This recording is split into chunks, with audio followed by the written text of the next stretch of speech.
नमस्कार, बहुत बहुत स्वागत है आप सभी का खबर झारखंड में। मैं रविंद्र सिंह आपके साथ। आज एक दुखद खबर आई है सामने झारखंड से। झारखंड मुक्ति मोर्चा के कद्दावर नेता और झारखंड के अल्पसंख्यक कल्याण मंत्री हाजी हुसैन अंसारी का निधन हो गया है। दोपहर 3 बजे रांची के मेदांता अस्पताल में मंत्री हाजी हुसैन अंसारी ने अंतिम सांस ली।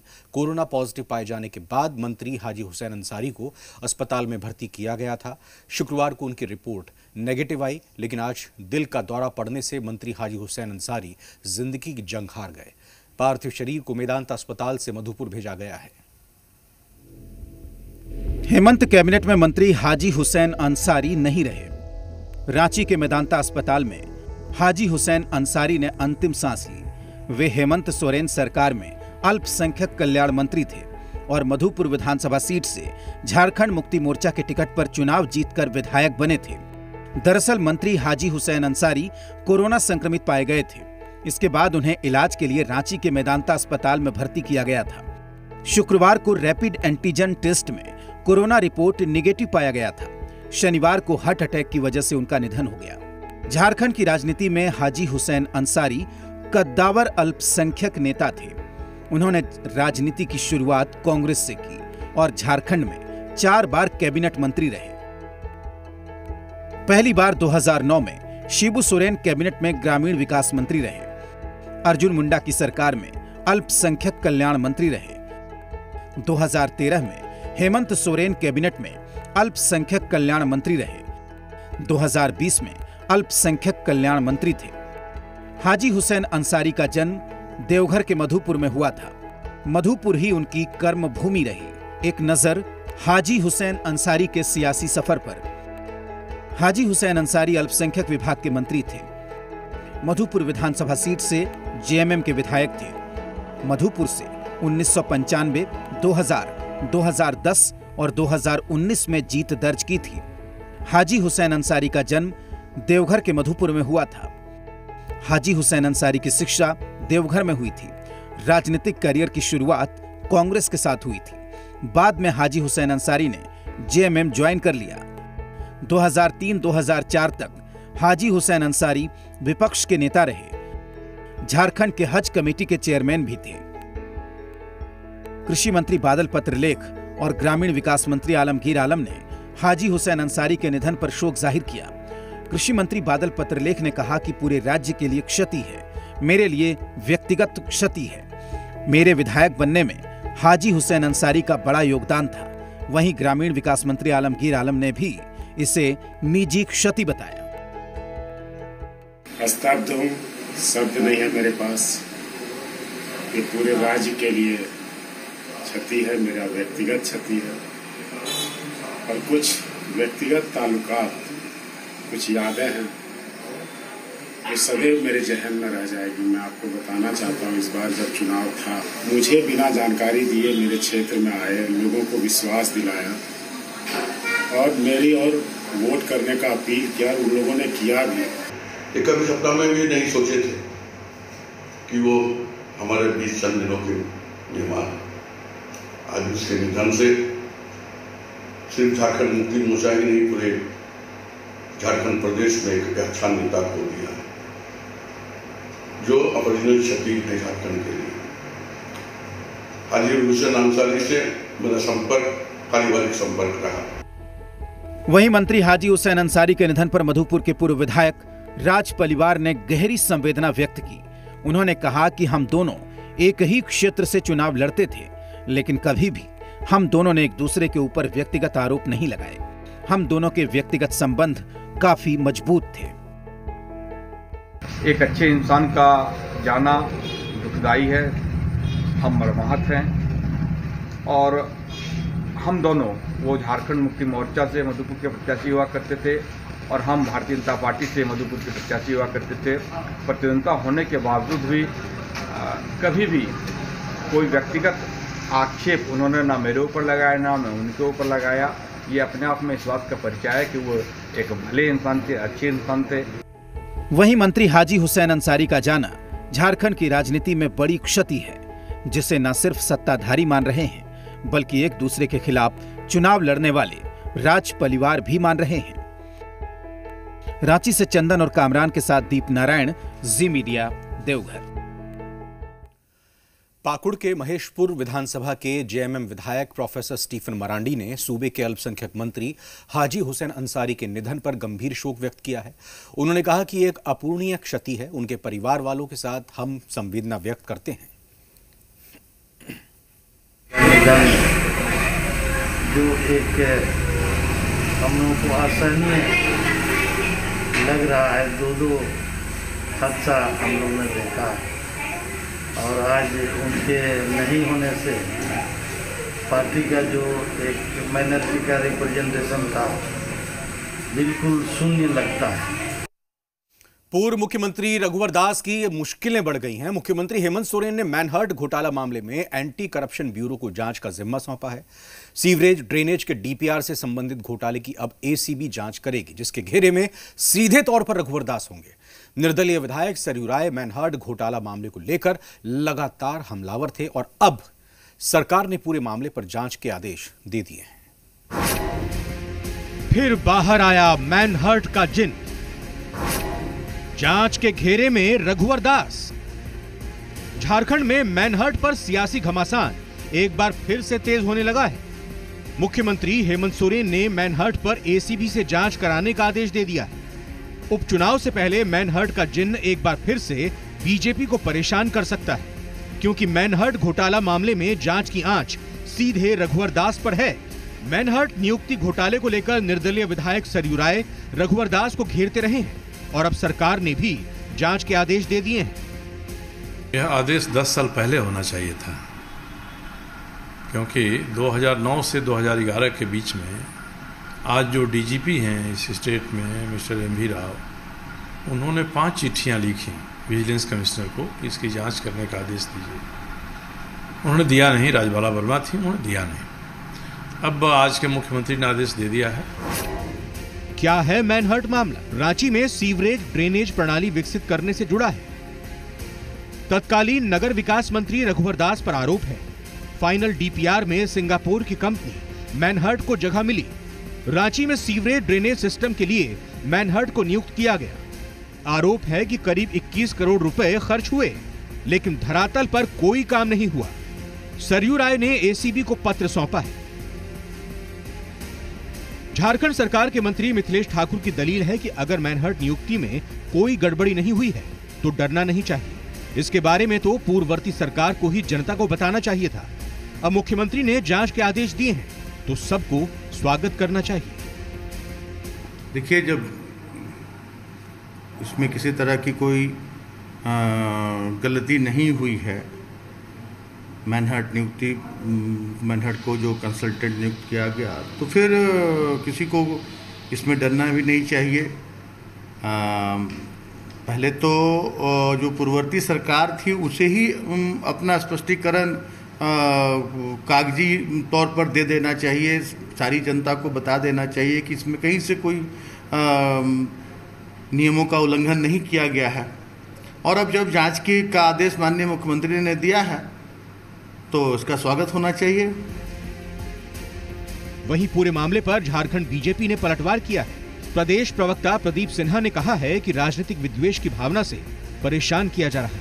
हमें किसी जांच से परहेज नहीं, जांच का सामना करेंगे और विश्वास है जांच में सारी चीजें गलत साबित होंगी। तत्कालीन नगर विकास मंत्री जो उनसे जुड़ा हुआ मामला ये है, तो मैं समझता हूँ कि उन्होंने अपना पक्ष स्पष्ट कर दिया है।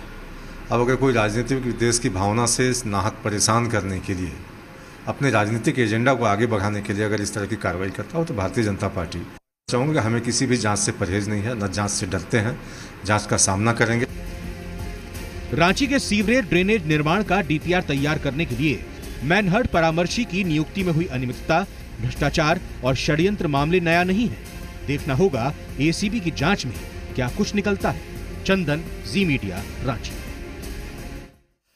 इधर आज लालू प्रसाद यादव से मुलाकात का दिन था। आपको बता दें कि चारा घोटाले के मामले में सजा काट रहे लालू यादव रांची के रिम्स में इलाजरत हैं और आजकल वो केली बंगले में रह रहे हैं। जेल मैनुअल के तहत शनिवार को 3 लोग लालू यादव से मुलाकात करते हैं, लेकिन आज बिहार से कोई भी बड़ा नेता लालू यादव से मुलाकात के लिए नहीं पहुंचा।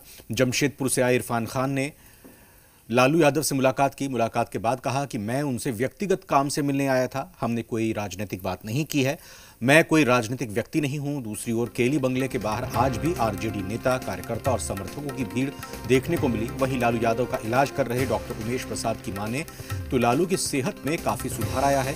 पहले रिम्स के पेइंग वार्ड में लालू यादव कोरोना को लेकर काफी चिंतित रहते थे, लेकिन जब से डायरेक्टर बंगले में शिफ्ट किया गया है तब से वो मानसिक रूप से फ्री हैं। अब उन्हें भूख भी अच्छी लग रही है, जिससे खाना भी सही से खा रहे हैं। गार्जियन है, अभिभावक है, तो हम लोग उनको मिलने और उनको जो है एक मैसेज देने के लिए हम लोग आए हैं। तारापुर विधानसभा मेरा घर हुआ। मैं बिंद समाज के अत्यंत पिछड़ा समाज से आता हूँ। मेरा नाम संजय कुमार बिंद है, मुंगेर जिला के तारापुर विधानसभा से। तो मैं सर को मैसेज देने आया हूँ और बिहार में पूरा जो है अत्यंत पिछड़ा समाज का जो है पूरा झुकाव जो है राष्ट्रीय जनता दल के साथ, तेजस्वी जी के साथ है। सुपौल विधानसभा के मरौना प्रखंड से हम आए हैं। मरौना प्रखंड की और सुपौल विधानसभा की सभी जनता का ये मांग है नेता से। उन्होंने मुझे भेजा है कि आप जाइए, टिकट लेकर के आइए, भारी बहुमत से आपको हम लोग जिताएंगे।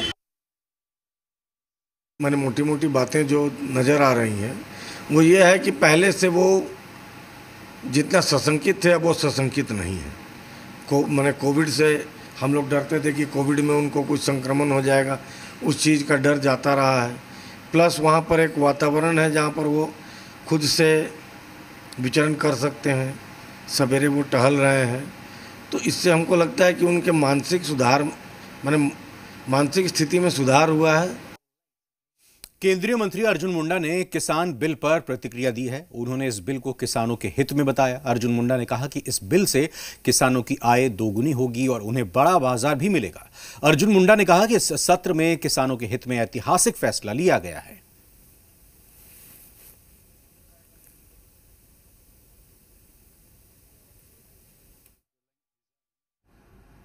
किसानों की आय दोगुनी होगी और एक बेहतर बाजार का जो लाभ किसान वंचित रहते थे उन्हें बेहतर बाजार का लाभ मिलेगा। इसके माध्यम से किसानों की स्वायत्तता होगी कि किसान अपनी उपज को बढ़ाने के लिए और बाजार के लिए खुले तरीके से विपणन कर सकता है। उन्हें किसी भी तरह की कोई बाध्यता नहीं होगी। खुले बाजार के लिए वो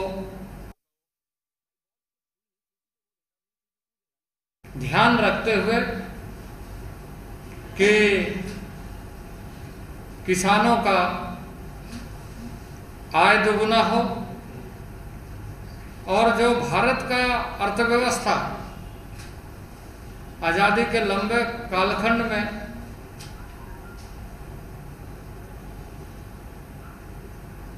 $2 ट्रिलियन इकोनॉमी था, उसे हम 5 ट्रिलियन इकोनॉमी कैसे बनाएं। वहीं बीजेपी के राष्ट्रीय उपाध्यक्ष और कोडरमा सांसद अन्नपूर्णा देवी ने भी कृषि बिल का समर्थन किया।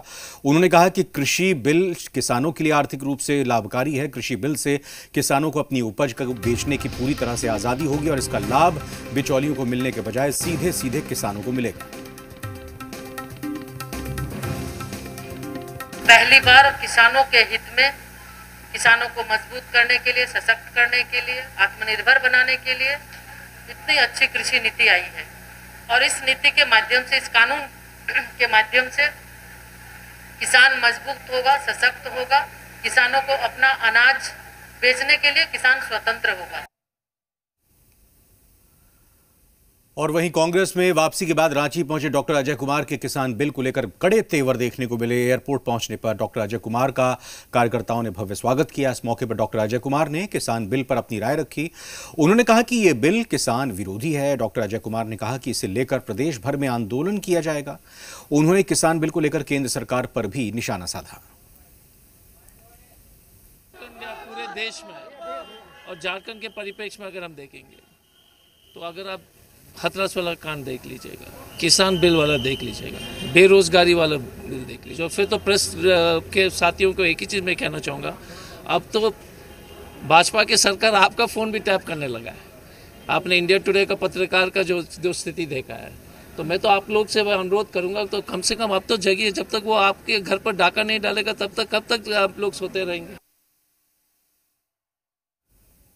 रांची पुलिस ने बरियातू थाना क्षेत्र से नशे के सौदागरों को गिरफ्तार किया है। गिरफ्तार आरोपियों के पास से महंगे नशीले पदार्थ जैसे हेरोइन, मॉर्फिन, गांजा समेत कई और चीजें बरामद हुई हैं। और मांझी थाना क्षेत्र के पुलिस की तरफ से 40 किलो गांजे के साथ आरोपी को गिरफ्तार किया गया है। पूछताछ में आरोपी ने सनसनीखेज खुलासे किए हैं। बताया कि शहर के युवाओं को टारगेट किया जाता है और व्हाट्सएप समेत अलग अलग माध्यमों से ऑर्डर लिए जाते हैं और फिर होम डिलीवरी भी की जाती है। बरियातू पहाड़ी मस्जिद से एक व्यक्ति की गिरफ्तारी की गई। उस व्यक्ति के पास से कुछ नशे का सामान, ब्राउन शुगर ये और गांजा जब्त किया गया था। फिर उसकी निशानदेही पर कुछ और 5 अन्य लोगों को रांची जिला के विभिन्न थाना क्षेत्रों से, लालपुर से एक्चुअली में ये गिरफ्तार किया गया है। इसमें हम लोग आगे कार्रवाई कर रहे हैं। इसमें 6 लोग की गिरफ्तारी हुई है कुल मिलाकर के। ये सही है कि नशा के बहुत सारा आइटम यहाँ कहीं न कुछ बरामद हुआ, चाहे वो अफीम या ब्राउन शुगर के रूप में हो, चाहे वो गांजा के रूप में हो, या फिर नारकोटिक ड्रग्स हो। ये तमाम चीज़ों की हम लोगों ने अभी हाल में ही विभिन्न थाना क्षेत्रों से सीज किया है। अब कई लोग पकड़े गए हैं, वो यहाँ के लोग भी हैं और कुछ दूसरे स्टेट के लोग भी हैं जो इस कारोबार में संलिप्त हैं। हजारीबाग के बड़कागांव स्थित Pakri Barwadih coal mining project जो कि एनटीपीसी के द्वारा चलाया जा रहा है, उसमें पिछले 1 महीने से लगातार कोयला खनन के बाद माल ढुलाई नहीं होने के कारण रखे गए कोयले में आग लग गई है। बताया जाता है कि इसकी आशंका एनटीपीसी के उच्च अधिकारियों और झारखंड के उच्च अधिकारियों के साथ साथ मुख्यमंत्री की बैठक में जताई गई थी। इसी बात को लेकर मुख्यमंत्री हेमंत सोरेन ने भी एहतियात बरतने की बात कही थी, लेकिन गर्मी के कारण अब जमा किए गए कोयले में आग लग गई है। हालांकि एनटीपीसी ने कोयले को अलग अलग 8 भागों में रखा है और आग पर काबू पाने की कोशिश जारी है। आपको बता दें कि खनन परियोजना का कार्य राजनीतिक कारणों से बाधित है और आंदोलन को लगातार बढ़ाने की कोशिश जारी है। यहां से देश भर में एनटीपीसी थर्मल पावर प्रोजेक्ट को कोयले की आपूर्ति की जाती है। कोयले की आपूर्ति नहीं होने के कारण पावर प्लांट के भी बैठ जाने का खतरा है। वहीं केंद्र सरकार, राज्य सरकार और रेलवे को भारी नुकसान भी हो रहा है।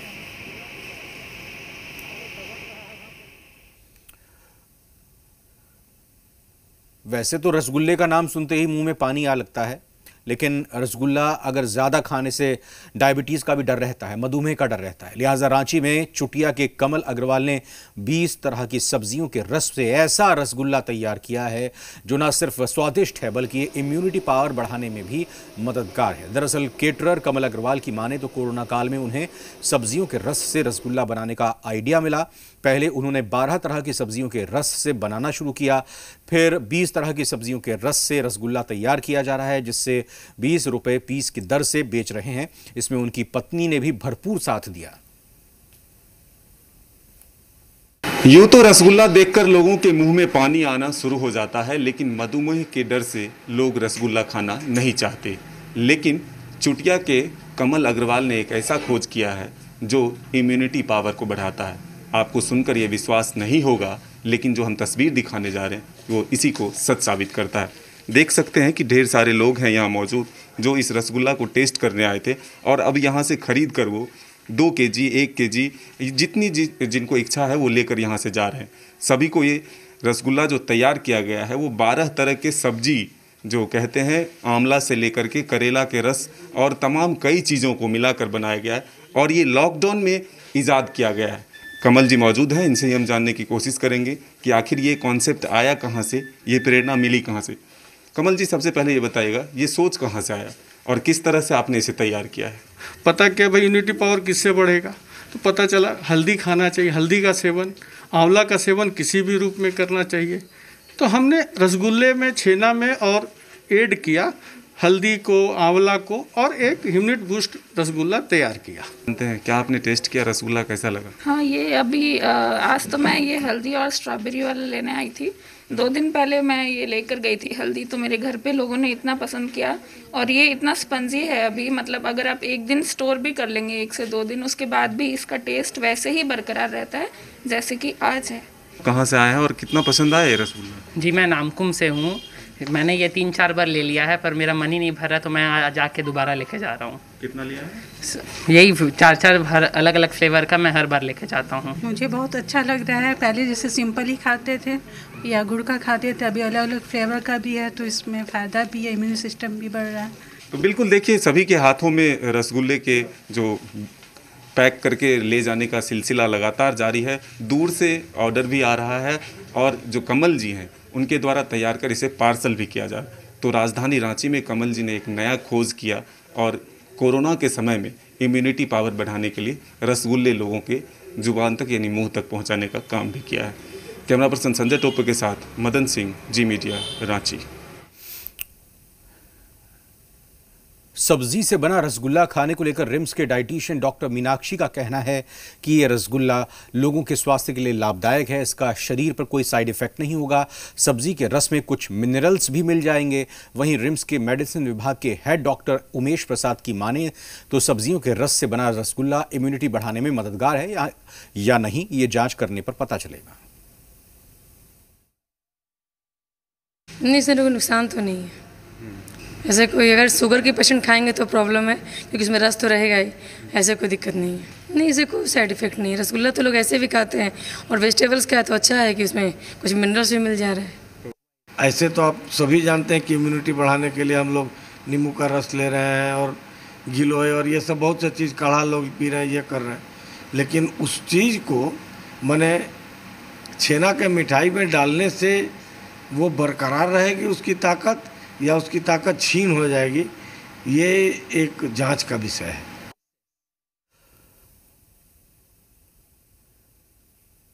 और इसी के साथ खबर झारखंड में फिलहाल इतना ही। नमस्कार।